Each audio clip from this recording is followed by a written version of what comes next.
Published a380 Est, the 25th of November 2017. Updated a380 Est, the 25th of November 2017. It really is very, very quiet, both inside and outside, says British Airways captain Claire Bunton. The 48-year-old has been flying the A380 for 2 years now and has kindly agreed to tell Mail Online Travel just what it's like to be in control of one. And it turns out that the low levels of noise it makes is one of the most surprising aspects of flying it. That and the handling. And its funky tech. British Airways captain Claire Bunton, pictured, has been flying the A380 for just over 2 years. Captain Bunton, who has been with BA since 1990, went through 14 weeks of training before she was allowed to pilot an A380. It is truly remarkable that 560 tons flies so beauty, she says. It's very responsive and handles extremely well. Remarkable indeed, since the A380's sheer size is utterly staggering.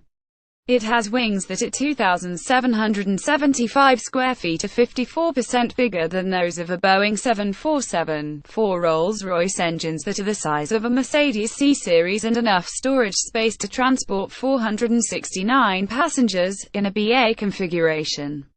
It's so big that only around 20 runways in the world can handle it. But its enormousness comes in handy for battling turbulence. The A380's sheer size is utterly staggering. It has wings that at 2,775 square feet are 54% bigger than the wings of a Boeing 747, and enough storage space to transport 3,000 suitcases and 525 passengers. Bunton, who used to be a professional kite surfer, says that a 500-plus ton cruise weight, coupled with great wing design and sophisticated controls, results in a very comfortable ride and the aircraft performing well in turbulence.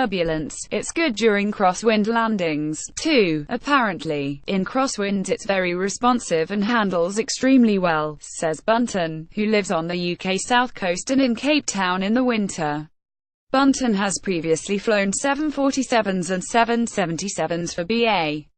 SHE's pictured here in front of an A380 Rolls-Royce engine, which is about the size of a Mercedes C-Class car. The A380 has several routes at British Airways: Singapore, Hong Kong, Johannesburg, Miami, Washington, Boston, Vancouver, San Francisco, Los Angeles and Chicago. From May 2018, visit the British Airways website for more information. In a crosswind, an aircraft will track down the approach center line lined up with a runway. We point the aircraft into wind to offset the crosswind and to keep tracking the runway center line. We call this crabbed. On the A380 we flare, bring the nose up gently for 2 count at approximately 40 feet. Just before 2 count we gently apply some rudder with our feet to align the aircraft with the runway at just the right point. Yes, all this at 170 mph. Landings can be aided by a very clever system called a BTV, which applies just the right amount of braking force for a preset runway exit. Bunton explains the A380 has many funky bits of kit on it, including a BTV, a brake to vacate option. This allows us to select the runway exit before landing, so instead of using a set auto brake figure, or our foot brakes, the aircraft will apply the efficient carbon brakes at exactly the correct moment to ensure we vacate the runway as quickly as possible using minimum braking. It's brilliant so that the operating pilots are fresh for the landing on ultra-long-haul flights. The flight crew will be bolstered by an extra pilot. There is also a hidden sleeping area, but it's not the ideal place to be in turbulence. Bunton says we have a plush pilot bunk area. To save space, the bunks are positioned laterally across the aircraft. In turbulence, the rocking of the aircraft is not so comfortable if you're lying laterally. Safety is obviously a priority for any British Airways flight, and to make sure that A380 pilots are in total control, they go through very rigorous training. Bunton has previously flown 747s and 777s for BA in a career that began in 1990, but still had 14 weeks of training for the A380. The A380 has a hidden bunk for the pilots, but Captain Bunton says that it's not very comfortable in turbulence. Captain Bunton reveals some of the high-tech assistance the crew get. Flaps: automatic retraction and extension of the first stage of the trailing edge flaps at 205,212 knots, 235,243 miles per hour. This is very useful on high-weight departures from Singapore, for example. Displays. This is where the A380 really interacts with its pilots, and the information available to us is enormous. With so much information to present, it could be overwhelming to the pilot, but Airbus has used color, large and small text and intuitive symbols with great effect to get that huge amount of information across.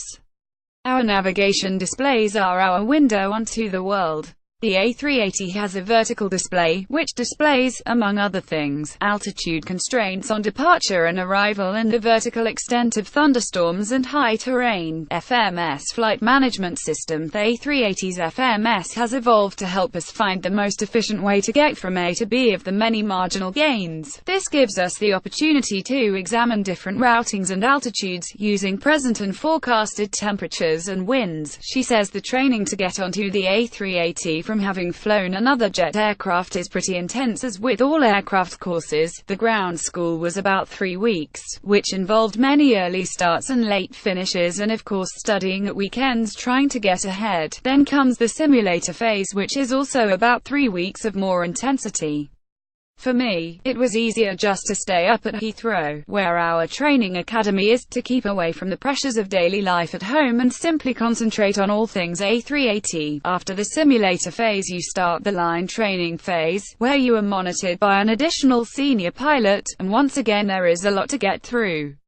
This phase takes about 8 weeks. Nervous flyers will be pleased to hear that generally it's on these training courses, and not at 38,000 feet, that mid-flight dramas are tackled. Bunton says we really try not to do drama. First, we have rigorous flight simulator training assessment details. These are over 2 days twice a year. Within these 4 days we will manage engine fires and failures, smoke in the aircraft and other technical failures involving hydraulics, flying controls, pressurization, electrics, external issues like wind shear, weather and air traffic. On any particular simulated flight, the instructor will throw a number of these issues at us. Secondly, we discuss emergency scenarios ahead of every flight. Before takeoff, we always discuss how we will complete a rejected takeoff and how we would deal with an engine that fails just after takeoff, as well as other scenarios.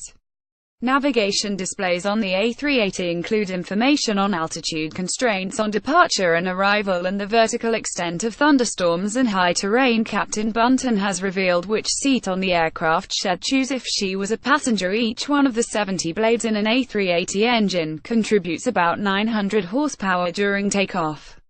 In the cruise, we will have a chat about what we will do in the extremely unlikely scenario of an engine failure, a decompression or unexpected severe turbulence, for example.